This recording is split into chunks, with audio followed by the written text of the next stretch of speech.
फिर से आपका स्वागत है। तो क्वेश्चन नंबर पे हम कौन से थे? 145 हो चुके थे, ये 146 है। यदि एक सरल लोलक की लंबाई 2 गुना करने पर उसका आवर्तकाल कितना होगा?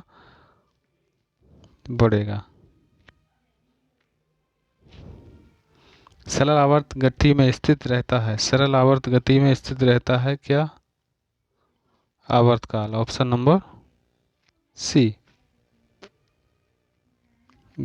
भारत द्वारा प्रक्षेपित प्रथम उपग्रह है, भारत द्वारा प्रक्षेपित उपग्रह है कौन सा है? तो ये है आर्यभट्ट। ऑप्शन नंबर सी। प्रथम उपग्रह कृत्रिम आर्यभट्ट को 19 अप्रैल 1975 को पूर्व सोवियत संघ के बैकानूर अंतरिक्ष केंद्र से इंटर कॉसमस प्रक्षेपण यान द्वारा पृथ्वी के निकट वित्तीय कक्षा में 594 किमी की ऊंचाई पर सफलतापूर्वक स्थापित किया गया। भारत का प्रथम उपग्रह छोड़ा गया, कब छोड़ा गया था? 19 अप्रैल 1975। किसी कक्षा से अलग उपग्रहों का छोटा हिस्सा अलग होता है तो अंतरिक्ष में घूमता रहेगा। किसी कक्षा से अलग उपग्रहों का छोटा हिस्सा अलग होता है तो अंतरिक्ष में घूमता रहेगा। ऑप्शन नंबर सी।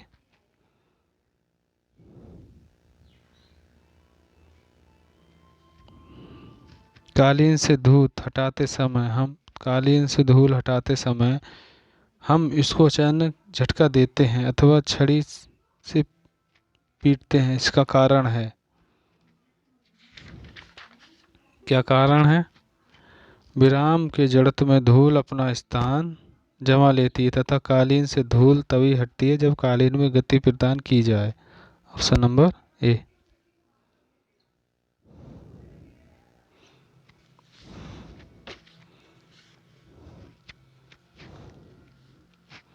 वह कौन सा बल है जिसके कारण पिंड धरती के केंद्र की ओर खिंचा चला आता है?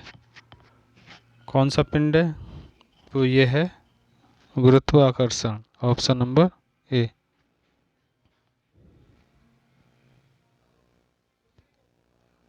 स्प्रिंग को अपनी समान लंबाई पर वापस लौटने के लिए लगने वाले बल को कहते हैं, क्या कहते हैं? प्रत्यस्थ प्रत्यायन बल।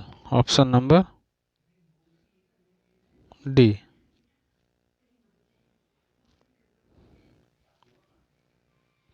एक समान समतल आंगन पर सीधी रेखा में एक बक्से को खिसकाने के लिए घर्षण के विपरीत किए गए कार्य की मात्रा अधिकांशतः निर्भर करती है बक्से को खिसकाने की दूरी पर। Option number B.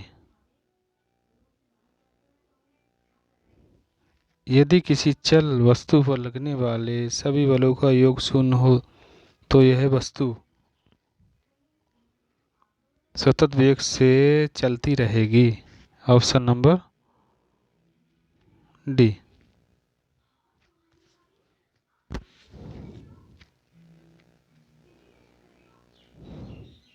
यदि यदि भार व आयास क्रमशः W व P हो तो यांत्रिक लाभ Ma है, कितना होगा? W/P।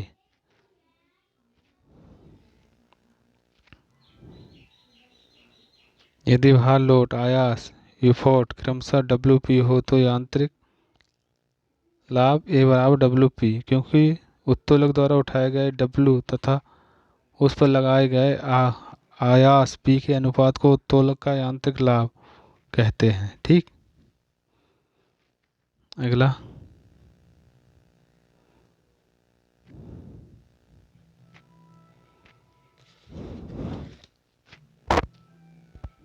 सब न्यूमेरिकल हैं, दूसरा थ्योरिकल वाला देखते हैं।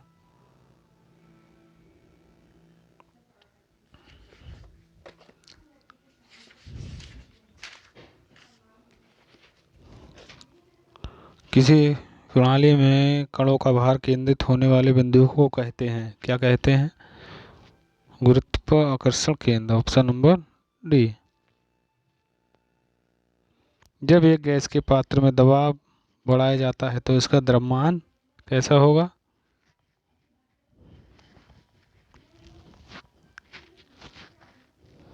विस्तृत रहेगा, ऑप्शन नंबर डी। पृथ्वी के पृष्ठ से पलायन वेग का मान किमी प्रति सेकंड में लगभग कितना है? लगभग 11.2 होगा ठीक है, 11.2।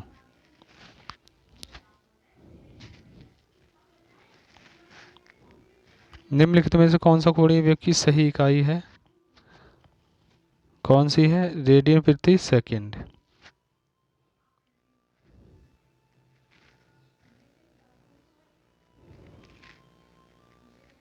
एक मैकेनिक एक पीतल के प्लग को एक स्टील की प्लेट जिसके मध्य में एक छेद है में कसकर लगाना चाहता है। इसकी अच्छी पकड़ तब होगी जब पीतल का प्लग ठंडा और स्टील की प्लेट गर्म की गई हो, ऑप्शन नंबर बी। कल्पना करें कि पृथ्वी के मध्य में उत्तरी तथा दक्षिणी ध्रुव को जोड़ते हुए एक छिद्र किया जाता है। उस छिद्र में एक टुकड़ा डाला जाता है तो टुकड़ा केंद्र के आवागमन की गति करेगा, ऑप्शन नंबर डी। किसी पिंड के वेग समय का ग्राफ सरल रेखा में आता है तथा मूल बिंदु से गुजरते हुए एक्स अक्ष को छूता है। पिंड गतिशील है। समान त्वरण।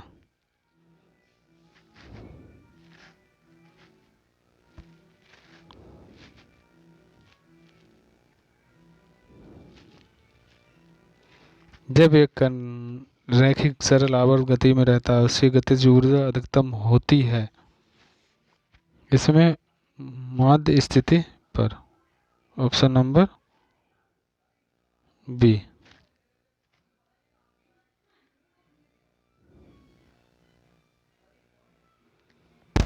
वर्नियर की अल्पतमांक की व्याख्या है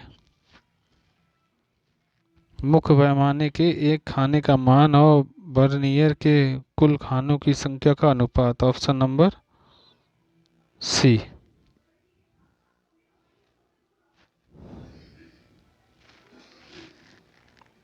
किसी पिंड का गुणधर्म जो विश्व में अपनी स्थिति से स्वतंत्र है, कौन सा है? संहति, ऑप्शन नंबर डी।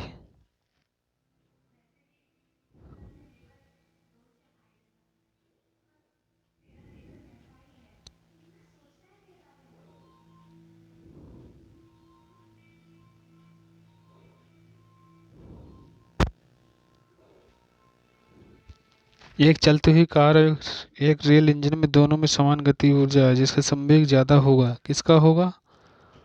तो रेल इंजन का होगा, ऑप्शन नंबर डी। मिलते हैं दोस्तों अगली क्लास में।